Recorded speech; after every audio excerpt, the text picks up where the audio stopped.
Shalom sahabat Kuntum yang terkasih, kita jumpa lagi di akhir pekan pertama bulan Maret tahun 2023.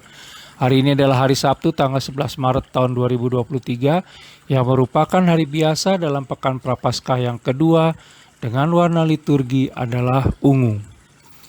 Kuntum pada hari ini mengambil tema Allah menerima kita apa adanya tetapi tidak akan membiarkan kita apa adanya. Sahabat Kuntum yang terkasih, struktur bacaan kita pada hari ini terdiri dari bacaan pertama yang diambil dari kitab Mika 7 ayat 14 sampai dengan 15 dan ayat 18 sampai dengan 20. Mazmur tanggapan diambil dari kitab Mazmur 103 ayat 1 sampai dengan 4 dan ayat 9 sampai dengan 12. Bait pengantar Injil diambil dari Injil Lukas 15 ayat 18 dan bacaan Injil pada hari ini diambil dari Injil Lukas 15 ayat 1 sampai dengan 3 dan ayat 11 sampai dengan 32.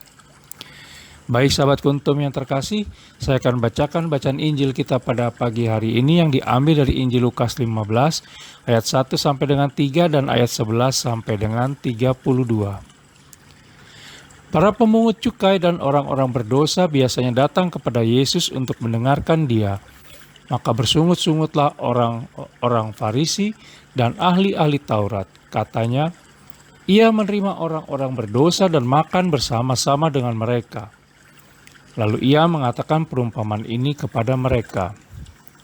Yesus berkata lagi, ada seorang mempunyai 2 anak laki-laki. Kata yang bungsu kepada ayahnya, Bapa, berikanlah kepadaku bagian harta milik kita yang menjadi hakku.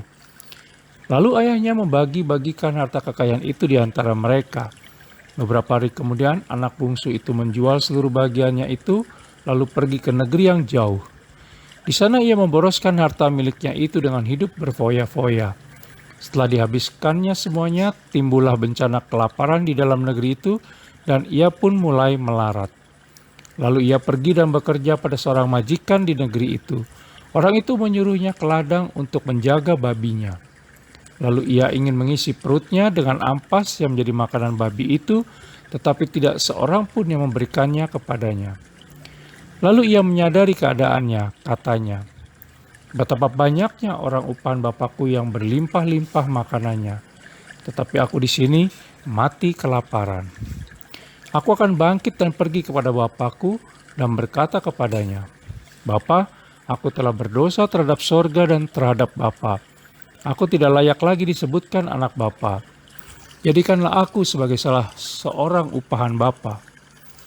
Maka bangkitlah ia dan pergi kepada bapaknya. Ketika ia masih jauh, ayahnya telah melihatnya, lalu tergeraklah hatinya oleh belas kasihan. Ayahnya itu berlari mendapatkan dia, lalu merangkul dan mencium dia. Kata anak itu kepadanya, Bapa, aku telah berdosa terhadap sorga dan terhadap Bapa. Aku tidak layak lagi disebutkan anak Bapa. Tetapi ayah itu berkata kepada hamba-hambanya, lekaslah, bawa kemari jubah yang terbaik. Pakaikanlah itu kepadanya dan kenakanlah cincin pada jarinya dan sepatu pada kakinya. Dan ambillah anak lembu tambun itu, sembelihlah dia, dan marilah kita makan dan bersuka cita. Sebab anakku ini telah mati dan menjadi hidup kembali, ia telah hilang dan didapat kembali. Maka mulailah mereka bersukaria. Tetapi anaknya yang sulung berada di ladang, dan ketika ia pulang dan dekat rumah, ia mendengar bunyi seruling dan nyanyian tari-tarian. Lalu ia memanggil salah seorang hamba dan bertanya kepadanya, apa arti semuanya itu? Jawab hamba itu, adikmu telah kembali dan ayahmu telah menyembelih anak lembu tambun, karena ia mendapatnya kembali dengan sehat. Maka marahlah anak sulung itu dan ia tidak mau masuk. Lalu ayahnya keluar dan berbicara dengan dia. Tetapi ia menjawab ayahnya, katanya, telah bertahun-tahun aku melayani Bapa dan belum pernah aku melanggar perintah Bapa. Tetapi kepadaku belum pernah Bapa memberikan seekor anak kambing untuk bersuka cita dengan sahabat-sahabatku. Tetapi baru saja datang anak Bapa yang telah memboroskan harta kekayaan Bapa bersama-sama dengan pelacur-pelacur, maka Bapa menyembelih anak lembu tambun itu untuk dia. Kata ayahnya kepadanya, anakku, engkau selalu bersama-sama dengan aku, dan segala kepunyaanku adalah kepunyaanmu.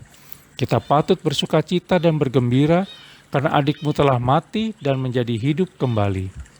Ia telah hilang dan didapat kembali. Demikianlah Injil Tuhan, terpujilah Kristus. Baik sahabat Kuntum yang terkasih, sebelum kita lanjutkan renungan kita pada pagi hari ini, jangan lupa untuk menekan tombol like dan subscribe yang ada di bawah video Kuntum ini agar Kuntum dapat terus berkembang semakin baik di masa yang akan datang. Sebelumnya saya sampaikan terima kasih dan mari kita lanjutkan renungan kita pada pagi hari ini. Membaca setiap Kuntum yang dikasihi Allah Tritunggal Maha Kudus. Jika kita membaca bacaan Injil pada hari ini yang diambil dari Injil Lukas 15 ayat 1 sampai dengan 3 dan ayat 11 sampai dengan 32, biasanya kita berpikir dan selalu diajak untuk menyimpulkan bahwa anak yang hilang itu hanyalah anak yang bungsu. Tetapi penulis berpendapat bahwa anak yang sulung pun juga termasuk dalam kategori anak yang hilang. Tidak hanya karena anak bungsu yang durhaka, karena telah menyia-nyiakan kehidupannya demi hanya untuk kesenangan duniawinya. Mengapa demikian? Berdasarkan bacaan Injil pada hari ini, maka ada dua tipe anak yang hilang, yaitu yang pertama, anak bungsu yang menyia-nyiakan anugerah yang sudah didapatnya dengan melakukan kehidupan bersalah dan berdosa, dengan melakukan pesta pora dan meninggalkan kehangatan bersama keluarganya. Dan yang kedua, anak sulung yang merasa sudah hidup baik, namun sebenarnya kehidupannya masih diliputi oleh iri hati dan dengki, serta perilaku ketaatannya hanya untuk mendapatkan pujian semata. Segala kemalangan yang dialami oleh si anak bungsu, sebagaimana kita bisa baca dalam Injil Lukas 15 ayat 15 sampai dengan 17, telah menjadi sebuah pembelajaran yang mahal dan membuatnya menyesal dan bertobat, sehingga akhirnya memutuskan kembali kepada sang bapa, bukan sebagai anak, melainkan sebagai seorang budak, sebagaimana kita bisa baca dalam Injil Lukas 15 ayat 19.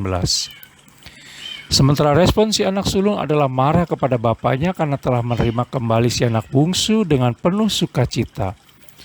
Anak sulung tidak memiliki dosa-dosa amoral yang kelihatan, namun kemarahan, kecemburuan, dan membenarkan diri sendiri tercermin jelas dalam kata-katanya. Pemberontakannya diperlihatkan dengan cara memisahkan diri dan tidak mau masuk. Bahkan ia tidak menganggap si bungsu sebagai saudaranya. Anak sulung juga menginginkan pesta tersebut sebagai tanda pujian kepadanya karena ketaatannya. Anak sulung menjadi juga anak yang hilang karena meskipun dia tetap berada dalam naungan bapaknya, namun dia hanya melihat hal itu sebagai hubungan ketaatan antara tuan dan hamba. Sebagaimana kita bisa baca dalam Injil Lukas 15 ayat 29. Dan bukan berdasarkan hubungan kasih. Kemarahannya kepada sang bapa menegaskan bahwa selama ini dia pun terhilang, walaupun berada dalam naungan bapaknya. Selanjutnya yang kita lihat adalah respon luar biasa dari sang bapa kepada kedua anaknya tersebut.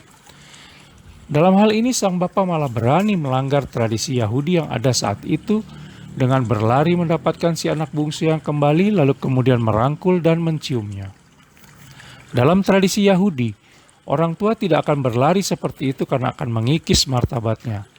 Hanya pelayanlah yang berlari. Ucapan penyesalan dari anak bungsunya dibalas dengan kasih yang begitu deras dari sang bapa. Kemudian apa yang terjadi selanjutnya juga meneguhkan bahwa sudah terjadi pemulihan di dalam hubungan bapa dan anak. Terhadap si anak sulung pun, sang bapa tidak marah, bahkan tetap mengasihi dirinya dengan menegaskan kepada anaknya bahwa segala kepunyaannya adalah milik si sulung juga. Sebagaimana kita bisa baca dalam Injil Lukas 15 ayat 31. Dengan perkataan lain, si anak sulung dapat mengambil apapun dari kepunyaan sang bapa karena hubungan mereka dilandaskan cinta, kasih, dan kepercayaan, bukan sebagai tuan dan hamba. Sahabat Kuntum yang terkasih, sang bapa pun turut menegaskan kembali bahwa baik si bungsu dan si sulung adalah anak kesayangannya. Sang bapa mengajak semua anaknya bersuka cita bersama karena telah terjadi sebuah perubahan hidup. Dari si bungsu dan kepada si sulung diajarkan untuk menerima bahwa kasih sang bapa kepada anak-anaknya demikian besar, melampaui segala yang ada. Sahabat Kuntum yang terkasih, apa yang diperlihatkan Sang Bapa sesungguhnya menggambarkan bagaimana cinta kasih Allah Tritunggal Maha Kudus yang begitu besar melampaui pemikiran kita. Sikap mengampuni dan berbelas kasih pertama-tama datang dari Allah Tritunggal Maha Kudus sendiri, karena Dialah Bapa yang mengasihi dan mengampuni anak-anaknya. Allah Bapa pula yang memulai inisiatif untuk berdamai dan membangun sikap rekonsiliasi dengan dunia dan manusia dengan kematian putranya di atas kayu salib. Sebagaimana kita bisa baca dalam kitab Kolose 1 ayat 19 sampai dengan 20. Oleh karena itu, hendaknya kita jangan sekali-kali menjauhkan diri dari hadapan Allah Tritunggal Maha Kudus, sehingga tercipta jurang pemisah antara kita dengannya. Terpisahnya hubungan kita dengan Allah Tritunggal Maha Kudus hanya akan merugikan kita kelak. Oleh karena itu, selagi masih ada kesempatan untuk berbalik kepada Allah Tritunggal Maha Kudus, maka gunakanlah kesempatan yang ada untuk tertuju kepadanya. Di saat kita menyadari kesalahan dan dosa kita, maka beranilah kembali pulang pada kasih Allah Tritunggal Maha Kudus yang tiada terukur. Cinta kasih, pengampunan, dan kehidupan baru selalu tersedia untuk mereka yang terhilang dan berani untuk kembali pulang. Allah Tritunggal Maha Kudus mencintai semua manusia tanpa terkecuali, sehingga pada saat Dia menolong seseorang yang mungkin secara pribadi pernah menyakiti kita, maka kita tidak boleh marah kepadanya. Sudah seharusnya kita ikut bersuka cita pula, karena orang yang dahulu jauh dari Allah Tritunggal Maha Kudus, kini hidupnya kembali kepadanya. Sahabat Kuntum yang terkasih, Allah Tritunggal Maha Kudus selalu menerima kita apa adanya, tetapi Dia tidak akan membiarkan kita apa adanya. Sahabat Kuntum yang terkasih, bila ingin lebih jelas lagi silakan melihat kepada deskripsi yang ada di bawah video Kuntum ini. Dan jangan lupa menekan tombol like dan subscribe yang ada di bawah video Kuntum ini agar Kuntum dapat terus berkembang semakin baik di masa yang akan datang. Terima kasih, selamat berakhir pekan bersama orang-orang tercinta. Selamat pagi dan salam.